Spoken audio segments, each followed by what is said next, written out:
I think it's going to be more of a five-man game, and we really have to play a complete basketball game. I don't think one man can beat the Boston Celtics. It's hard to imagine that 6 weeks ago you were sitting on the bench. Yes, it is. It's very hard for me to imagine. I'm very happy that I'm playing now, and I'm very happy that I can contribute to the team. Player of the game is Michael Jordan with an all-time record 63 points in a single playoff game. Michael Jordan is easily one of the most popular basketball players on the planet. Known for racking up points on the court and for being a dual sport athlete, he's become a household name. Because of this, Jordan wanted to let his fans in on his career and give them a personal tour through his docu-series The Last Dance. For those of you that don't know, The Last Dance follows Jordan through his highs and lows and gives a detailed rendition of the events that defined his basketball career. And while The Last Dance is famous for its behind-the-scenes look at NBA talents, it also reveals some dark truths about the NBA, the star himself, and this popular documentary. So today, we're going to be giving you a rundown of the top 10 dark facts you didn't know about Michael Jordan's The Last Dance. But wait, before we jump into it, don't forget to like, subscribe, and smash that notifications button so that you don't miss out on all of our latest content. Also, be sure to stay till the end because we're going to be saving the most shocking fact for last. Number 10. Michael Jordan loves revenge.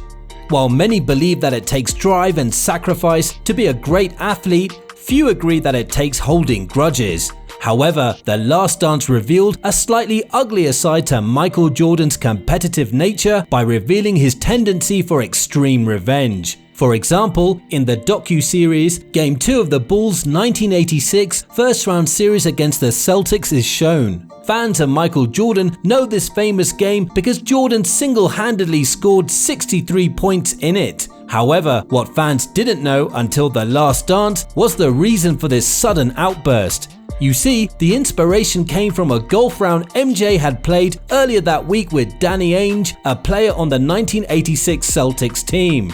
MJ had lost the golf round to Ainge and became infuriated when Ainge began bragging about it. As a result, MJ busted out 63 points against Ainge's team in retribution. Thus, while many praise Jordan for his athleticism and competitive nature, others believe this negative motivator of revenge is concerning.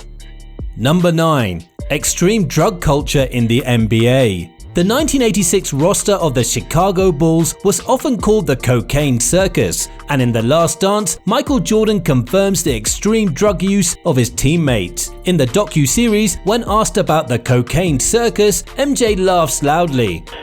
Well, specifically, I'd say the most enlightening moment came early in Michael's first interview, and you saw it in the first episode. It was only 15 or 20 minutes into his first interview when I was asking him about, I told him that one writer had referred to those early Bulls teams as the Chicago Bulls traveling cocaine circus. The laughter that elicited, I had never heard that laugh out of Michael.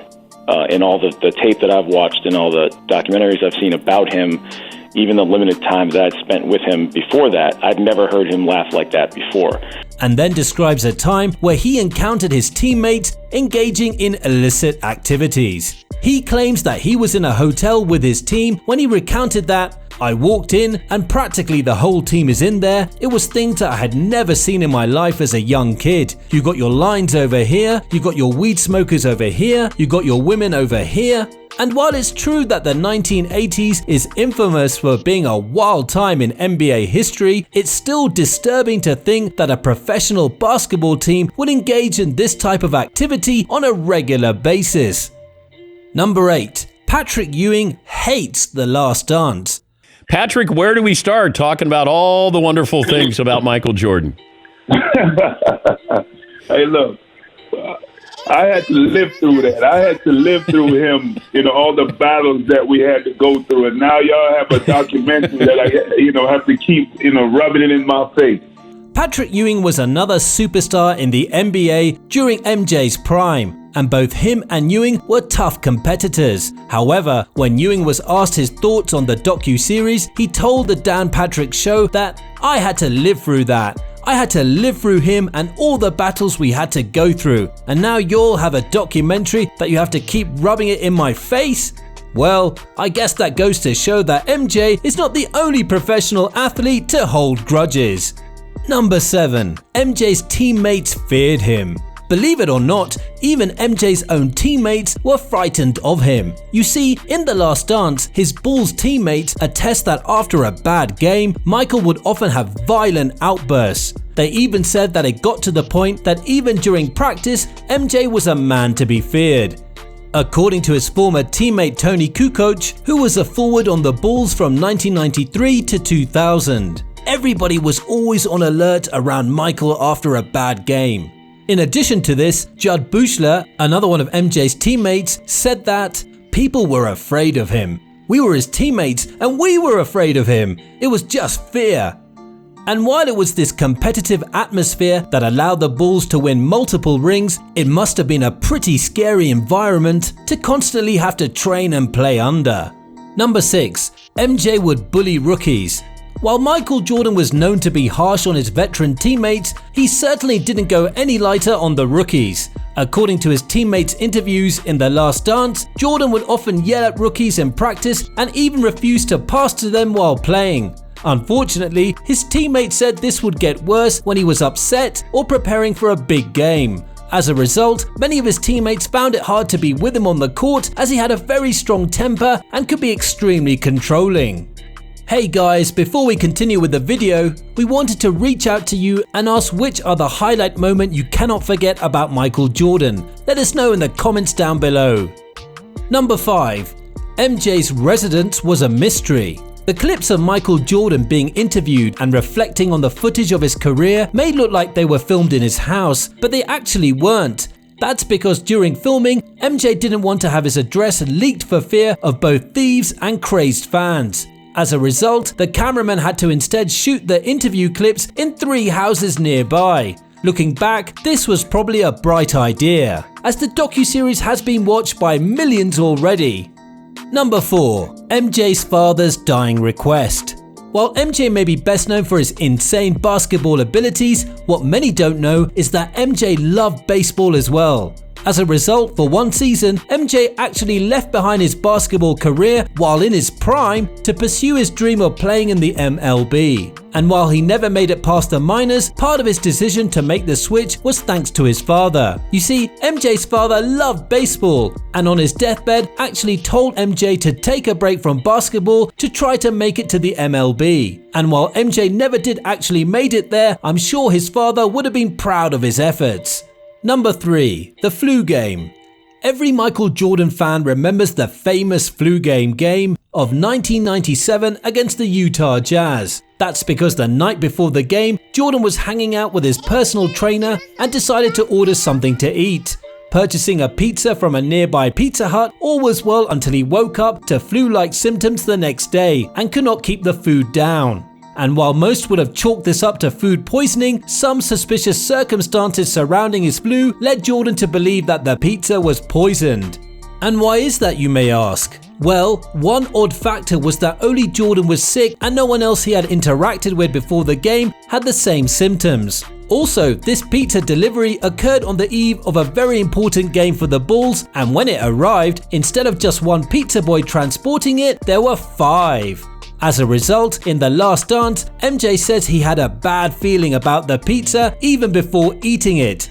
Regardless, what makes this story truly incredible is that despite being ill, he still had one of his best career games the next day, dropping 38 points against the Jazz. It is performances such as this one that prove why he deserves respect from NBA fans worldwide.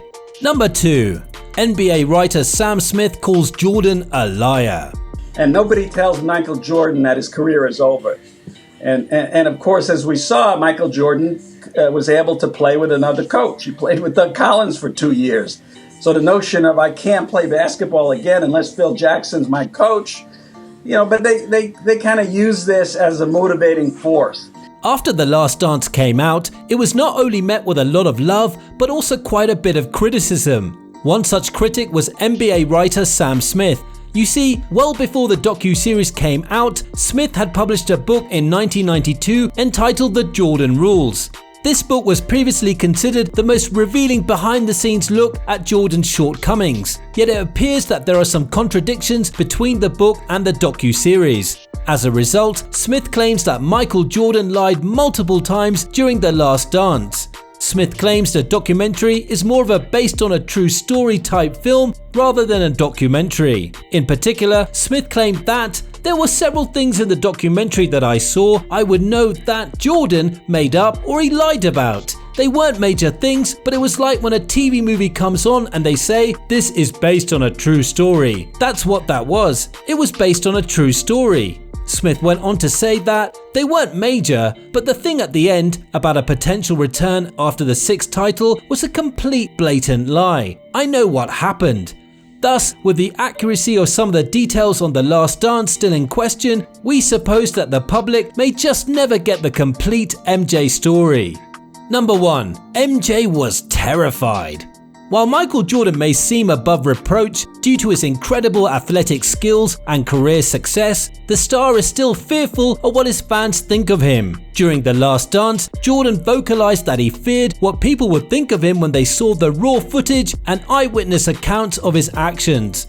After all, he was known to be tough on others and himself and was nervous viewers of The Last Dance would not like him as much after seeing the docu-series. Additionally, he was also nervous about the backlash he would receive within the industry. Yet, whether or not the clips from The Last Dance gave you a more positive or negative view of Michael Jordan, we think we can all agree that it was amazing to be let inside the mind and life of an NBA great.